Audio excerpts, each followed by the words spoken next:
Good afternoon. This is a cautionary tale. It concerns when you are working after you've been found disabled and what happens if you, A, don't keep track of it and stay within the rules, and B, don't report to the SSA what you're doing. This recently happened to a wonderful former client of mine. It's probably been about 5 years since we worked together, maybe 4, but he recently contacted me because the SSA sent him an 821 because they got word of the fact that he's working because he had a W-2 from his employer for 2022. So that's probably where it all kicked in. So I think what happened with this person was they tried to see if they could go back part-time to where they used to work, which had been quite accommodating to them back in the day when they were still only doing like part-time back then. And then gradually, between being just distracted by life, other things going on, some not so good, just kept plowing through working, and the hours increased maybe until it was full time. And it's with a certain level of accommodation, but that's not going to negate the SGA, most likely. So what seems to have happened is, say it started in 2022, seasonal work, 9 months of a season. So that right there used up the trial, started the trial work period, and it used it up in 9 months. And then the person continued to work in 2023 to the present. So now we have another, well, actually it was seasonal. So maybe the work started in the spring. So maybe there's, I don't know, 6 months of SGA earnings during the extended period of eligibility. So as you probably know from other videos, we have trial work period video, EPE video, SGA videos. I would imagine that the 6 months after the trial work period is over will be owed back all the benefits he got for those 6 months, because he was also earning SGA in those 6 months. And because he's not in the trial work period, they can now look at the kind of work he's doing and decide if it shows that he's improved enough to work full time.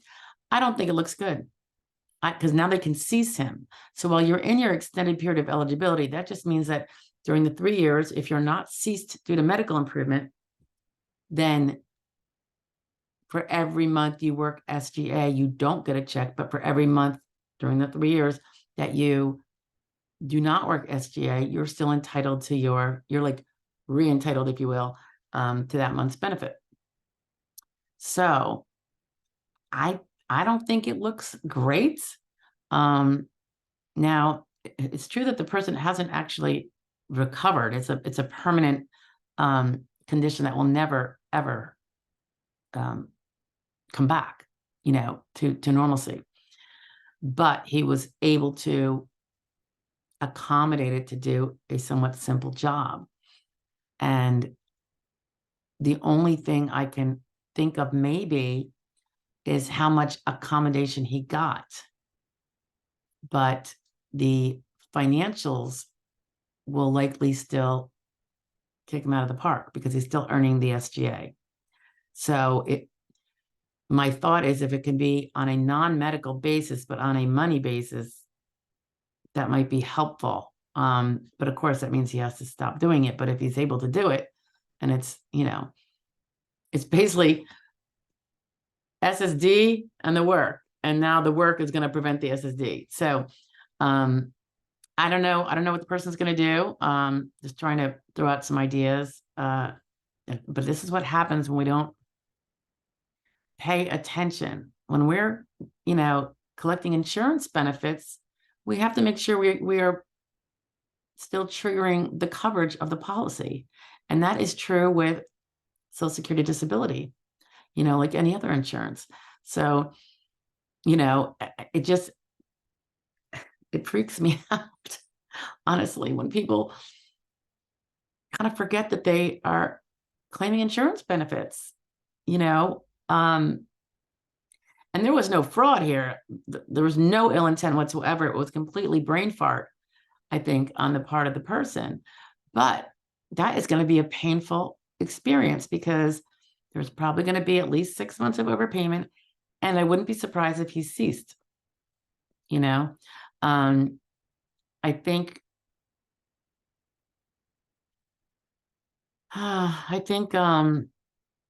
unless there is some major accommodation, so it's like sheltered work, but I don't know. I don't know if that will be applicable. So, I'm just trying to help him from behind the scenes here. But I just got to reiterate, guys, working while you're disabled is great, but don't be a bull in a china shop and just barge on into it and not do it with without any kind of guidance. Or, I don't know if your attorney, you know, corresponds with you, after the relationship is done. I mean, obviously they're not getting paid to, but sometimes it's just a nice thing to do. We have not had any kind of ongoing chit chats until now. So, I mean, he's been very busy.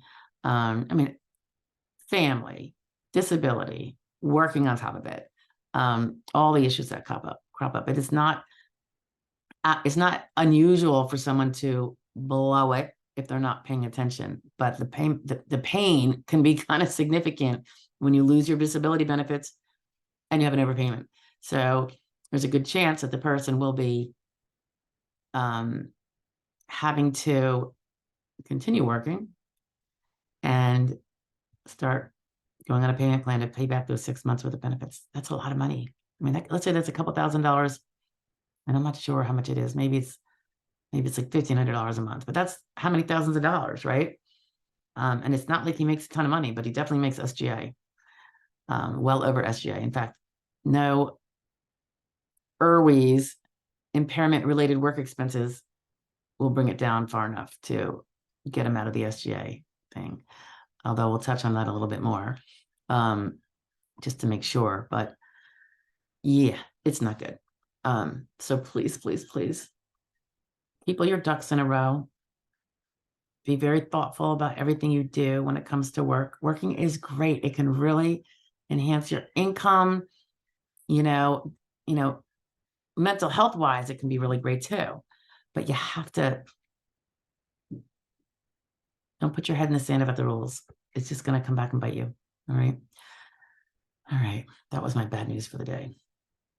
Happy Sunday. Bye, guys.